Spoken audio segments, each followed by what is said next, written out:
It was one of the most closely watched votes the Bristol County Water Authority had made in years.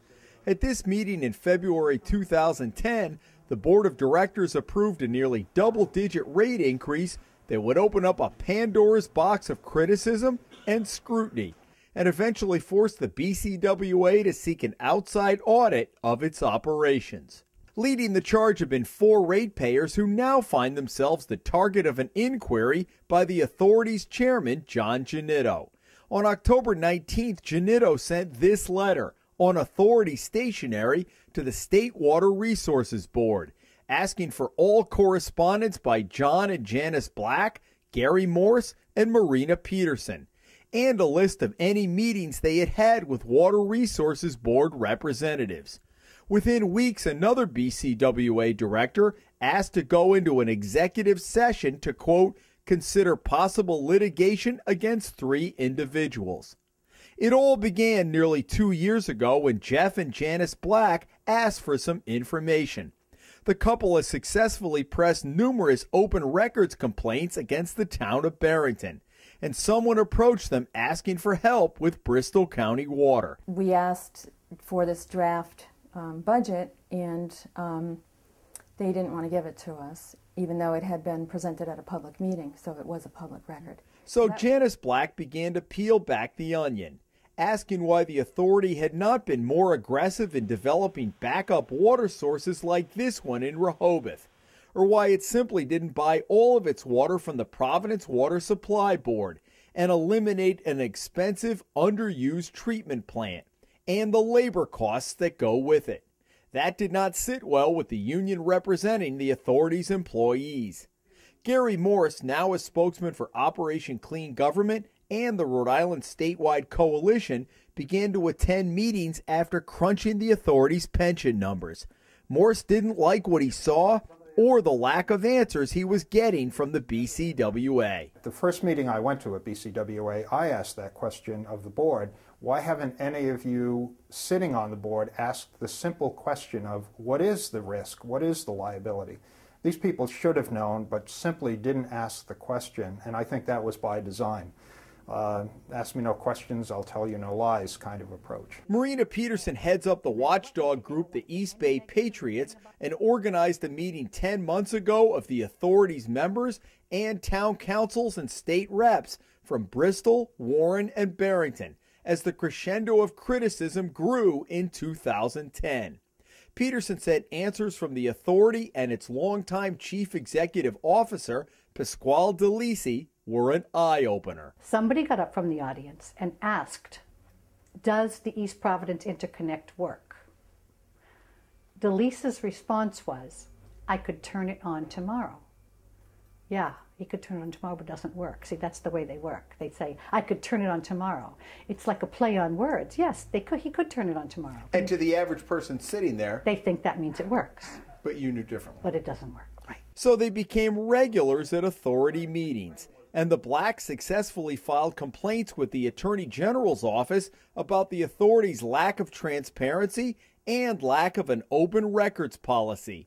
The authority's legal counsel, Sandra Mack, this fall told the board she had billed $65,000 to answer all of the complaints. There were ways that they could have just easily given us the records we asked for and complied with the laws. But she became involved, and it became kind of a more complicated process. She was now responding to things, in a sense, through the Department of the Attorney General. So she would respond to things. And this issue of the... And the bottom line is all of those are billable hours. Yeah, she billed for about $65,000. Under pressure from the 3 town councils that ultimately oversee it, the authority hired an outside firm to do an audit. But the Blacks, Morse, and Peterson, now dubbed the East Bay 4, say the scope of the audit was watered down to exclude areas that could have been more damning. Even so, the audit found that the authority has some of the highest water rates in the state. Its labor costs are by far higher than other water authorities in Rhode Island. BCWA has not complied with state law. and it suggested eliminating some executive positions and putting a freeze on all executive salaries. Authority Chairman John Janitto, who wrote the so-called probing letter of the East Bay Four, denies he ever intended to pursue litigation. So when did he get the idea to write it? I think it was probably after receiving the report from the Attorney General. Just said, okay, you know, we were bombarded and we were attacked and we were challenged. Now let's see, let me see what information we can get that these people may have impaired us in some of our dealings. Because I know they've been involved with meetings with the Rhode Island Water Resources Board. In layman's terms, are you looking for dirt on them? No. Not what do we want to call dirt. What do you mean by dirt? We're just trying to look for facts that I can show the public that these people, directly or indirectly through their actions, have impaired the operations of the Bristol County Water Authority. How would they have concretely impaired other than, but I mean... Delay, all this delay, this time, the time we are spending with even staff researching information for them at their request, that are redundant. They go over and over and over the same thing. You send them a reply and they send you an answer. That's not what I want. I want this, I want that. And it goes on and on and on. Why would and we have better things to do, I think, to operate a water system and take care of the ratepayers and public than just be spending all our time answering these inquiries. Then there was the issue of legal fees. The authority paid Sandra Mack's former firm, Hinckley, Allen and Snyder, more than $151,000 in 2010. She now works at another firm, but retains her representation of the BCWA. But the Hummel report has learned through the first 9 months of 2010, the authority had spent more than $179,000 on all legal costs. Mack, in documents provided to the Hummel report, indicates she had discounted her rate from $475 an hour to $375 for the authority. Records for how much BCWA has paid for legal services this year are incomplete. Mack tells the Hummel report the authority budgets about $120,000 for legal fees annually, with board approval needed if it goes over that. And it did in 2010. She, I guess, trotted out to one of their meetings, thousands of photocopies. And she had made all these photocopies, but from our point of view, they were redundant photocopies that no one asked for. She sent us copies of our own letters. She sent us things that we didn't even ask for. And in your mind, make work. Make work, legal make work, right. Marina Peterson talked about Mack's presence at the meeting she had organized 10 months ago. But I was surprised that Sandra Mack showed up because she wasn't invited. And that was my first clue that, you know, I was just starting to get the gist of what control she had over this organization. Not only did she show up, but she fielded all of the questions. Have you taken a close look at Mrs. Mack's hours and what she's actually done in relation to these? Does she have an open checkbook, or is there at some point there's a cap? There's a cap. There's a cap. Do you know what I don't know just is? what the cap is, to tell you the truth offhand. But who set that cap? I don't know how it was set. I believe it was set before I was. I don't know. I really don't know. Is that something you'd want to know? It hasn't bothered me because I think we're getting good service from her. You think she's worth more than $400 an hour? I don't know that that's what she gets. Is she worth $350? You don't know. You don't know the rate she's making per hour. Offhand, no. Don't you think, as chairman, that's something you'd want to know? Well, I'm satisfied with the results we get from her. At whatever cost?